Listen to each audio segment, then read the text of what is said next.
వరలక్ష్మి గారు నమస్తే అండి. పార్లమెంట్లో ఈ అమరావతి బిల్లు మీద వైసీపీ ఎంపీ మిథున్ రెడ్డి మాట్లాడుతూ అమరావతిలో కొంతకాలం క్రితం చనిపోయినటువంటి రామారావు గారి ఈ చనిపోయిన ఘటనకు సంబంధించి ఆయన ప్రస్తావిస్తూ ఉన్నారు. గ్రామ సభలో మాట్లాడుతూ చంద్రబాబు నాయుడు ప్రభుత్వం మమ్మల్ని అన్ని విధాలుగా మోసం చేసింది, మాకు అన్యాయం చేస్తుందనే బాధతోనే ఆయన హార్ట్ అటాక్తో చనిపోయాడు ఆ సభలోనే అని చెప్పేసి పార్లమెంట్లో ప్రస్తావిస్తూ ఉన్నారు మిథున్ రెడ్డి గారు. అసలు ఈ ప్రస్తావించిన దీని మీద కానీ ఈ అమరావతి బిల్లు మీద కానీ మిథున్ రెడ్డి వ్యాఖ్యలను ఎంతవరకు సమర్థిస్తారు? అసలు మిథున్ రెడ్డి అనేవాడి బెయిల్ వచ్చిందండి, మాకు తెలియదులే. వెళ్తున్నాడు అయితే పార్లమెంట్కి. ఈయన అరెస్ట్ అయ్యాడు కదా అప్పట్లో, బాగానే లిక్కర్ కేసులో అరెస్ట్ అయినాడికి మళ్ళీ బెయిల్ వచ్చిందని మా తెలియదులే. కాబట్టి మిథున్ రెడ్డి గారు మీరు అనే ఆ రామారావు గారు మా బంధువులే, మా ఆయన గారికి సొయ్యాన మేనమామి ఆయన మా ఇళ్ళు పోతున్నాయి అని చెప్పి గ్రామ సభలు పెడుతున్నారండి. దాని మీద అభిప్రాయం తీసుకోవడానికి పెడితే దానికోసం వెళ్ళి అందరికి ఒకసారి ఇల్లు ఇండని ఆయన దండం పెట్టి మా అందరికి ఒకసారి అయిన అందరం బంధువులు ఏడే ఉండాం ఒకసారి ఇండి అన్నాడు అంతే. ఆయన హార్ట్ స్ట్రోక్ వచ్చింది. ఆ స్ట్రోక్ అంత ముందు కూడా ఆయనకి ఎందుకు ఆపరేషన్ చేశా అంటే ఇళ్ల ప్రభుత్వంలోనే ఆయన నిజంగానే పిల్లల్ని చూసి మరి ఇద్దరు ఆడపిల్లలు మేమేమో కాలేజీల్లో ఇంతంత కట్టాల్సి వస్తుంది ఫీజులు, మరి మనకేమో ఇట్ట అయిపోయింది రాజధాని, అసలు ఇది ఉంటుందో ఉండదో అని చెప్పి ఆయన ఎక్కువైపోయి వీళ్ళ అయ్యాంలోనే జగన్మోహన్ రెడ్డి గారి అయ్యాంలోనే ఆయనకి బైపాస్ సర్జరీ చేశారు. అది గుర్తులేదు అవి ఎందుకని చెప్పం కదా ఎవరికి జగలేదు. తర్వాత ఆయన వచ్చిన తర్వాత ఎమోషనల్ ఆయన ఏదో చెప్పబోయి అది చెప్పాడు, వెనక్కి తిరిగాడు, అక్కడే ఆయన ఉంచోలా చెప్పి వెనక్కి తిరిగాడు, ఆయన పడిపోయాడు. ఇప్పుడు శ్రావణ్ కుమార్ గారు మాకు కొత్త కాదు, నారాయణ గారు కొత్త కాదు. ఎందుకంటే మా పొలాలు తీసినప్పటి నుంచి వాళ్ళలో తిరుగుతానే ఉండారు, తిరిగారు. మేము మళ్ళీ ధర్నాలో ఉన్నప్పుడు వచ్చారు, మొత్తం అయిపోయింది. ఇప్పుడు మీరు కొత్తగా ఆయన మా బంధువులు మేము చచ్చిపోయాం, ఎవరు బంధువులు అంటావు మిథున్ రెడ్డి గారు? మీ ఇష్టం వచ్చినట్టు మీరేం చేసుకోలేక అమరావతి రైతుల మీద అమరావతి మీద అంత జాలి పడిపోయే వాళ్ళు ఈరోజు మీరు అమరావతి బిల్లు పెడితే ఎందుకు వాకౌట్ చేస్తున్నారో ఒక మాట చెప్పండి. అమరావతి బిల్లు పెడితే మీరు వాకౌట్ ఎందుకు చేశారు? మీరు ఉండి సమర్థించాలి కదా. లేదు మీకు ఇష్టం లేదు, పైపెచ్చు మేము దేనికి ఇష్టం లేదని మీ నాయకుడు ప్రెస్ మీట్లో ఆయనేమో జోకొడతా ఉంటాడు, మీరేం పెర్రగిల్లండి. ఆయనేం జోకొట్టాడు మాకు అన్ని ప్రాంతాలు ఇష్టమైతే మన పైన 5 ఏళ్ళు ఎందుకు చేయాలి అమరావతిని? వీళ్ళ మాటలన్నీ అండి నీటి మీద మూటలే అనమాట, అట్లా తేలుతూ ఉంటాయి అంతే. వీళ్ళు ఏ పని ఒక్కటి చేయరు. వీళ్ళు ఎగితే చంద్రబాబుని తిడతాం. మిథున్ రెడ్డి గారికి ఒకటే సలహా, మీరు చేసిన అన్యాయాలు చిత్తూరు జిల్లాలో మీరు కానీ మీ నాన్నగారు చేసిన నేరాలకు ఘోరాలకు ఎన్ని కుటుంబాలు బలైనయో, ఎంతమంది మీకు ప్రజా దర్బార్కి నుంచున్నారో ఆ లైన్ ఎంత ఉందో చూస్తే తెలుస్తుంది. ఇంకా మీరు కూడా లేచి ఎంపీ స్థానంలో ఉండి మాట్లాడుతున్నాండి. ఎప్పటికైనా ప్రజలకు మేలు చేయాలి, నా మీద వచ్చిన కళంకాన్ని జరుపుకోవాలనే ఆ తాపాత్రయంలో ఉండాలి మీరు. ఇక్కడ అమరావతికి 1,00,000 కోట్లు అవసరం. ఈ 1,00,000 కోట్లు తేవాలంటే రాష్ట్రాన్ని మొత్తం అప్పుల్లోకి నెట్టాలి.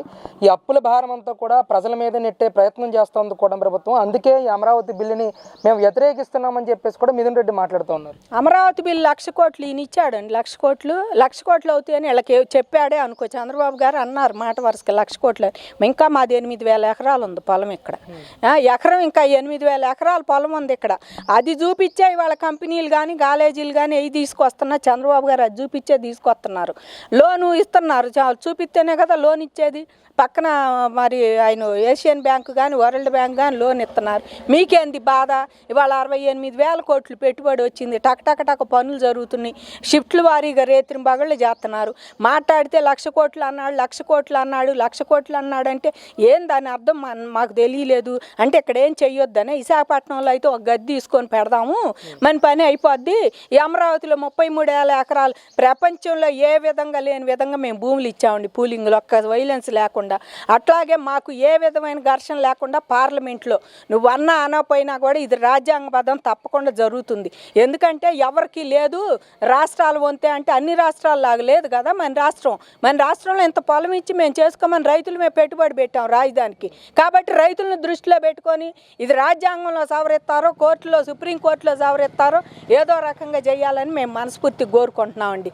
అంతేగాని మిథున్ రెడ్డి మీరు వాకౌట్లు చేసి లేకపోతే మీరేం సలహాలు సూచనలు ఇస్తే బాగుండేది. మొన్న కూడా వచ్చి అసెంబ్లీలో అదే ఇవాళ చెప్పే ప్రెస్ మీట్లోనే సలహాలు ఇస్తే సూచనలు ఆ తీర్మానం మీద ఇస్తే బాగుండేది. ఇదే తరుణంలో మూడు రాజధానుల కాన్సెప్ట్ను కూడా సమర్థిస్తూ మేము ఎందుకు 3 రాజధానుల కాన్సెప్ట్ని తీసుకొచ్చామనేది కూడా ఆయన మిథున్ రెడ్డి మాట్లాడుతూ ఉన్నారు. అంటే రేపు ఒకవేళ వైసీపీ పార్టీ కనుక అధికారంలోకి వస్తే మళ్ళీ 3 రాజధానుల కాన్సెప్ట్ని తెర మీదకి తీసుకొచ్చే అవకాశం ఉంటుందంట. డెఫినెట్గా అండి. వీళ్ళు ఉట్టిటికే ప్రాంతాల అభివృద్ధి ఇలా బొంద ఇలా పాడి ఇవన్నీ చెబుతారు, కానీ వీళ్ళు నిజంగా ప్రాంతాల అభివృద్ధి కోరుకునే వాళ్ళు అయితే అమరావతిని ఉంచితే పోలవరం బాగు చేసేవాళ్ళు కదా, దాని లైన్లో పెట్టేవాళ్ళు కదా. ఆ ప్రాజెక్టుని ఎందుకు ఆపారు వీళ్ళు?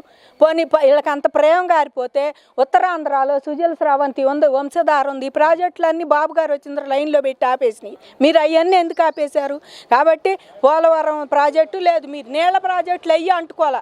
ఈ ఎట్టు ఉంచండి అమరావతి 1,00,000 కోట్లు అయ్యి ఎందుకు ఆపేసినట్టు?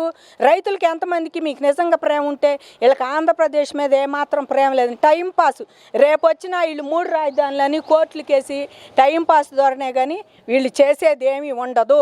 3 రాజధానులు కాదు, వీళ్ళు ఒక్క రాజధాని కాదు, కనీసం వీళ్ళు ఇంటి పక్కన తాడాపల్లి కూడా బాగు ఈయన కూడా చూస్తున్నాడు. నా చంద్రబాబు అంట వారానికి ఆడే ఉండాడు, ప్రతిపక్ష నేత ఉండన్నాళ్ళు. మీరు మరి వండకేం చేస్తాడు? లింగంనేని రమేష్ ఇంట్లో అద్దెకు తీసుకొని ఉంటే నోటీసులు పంపిస్తంట్రి, లేకపోతే ముంచడానికి పడవలు అడ్డం పెట్టి నానాది హంగామా చేతి ఉండకేం చేస్తారండి? వారంలో 2 మీ ఆవిడే ఉన్నాడుందా?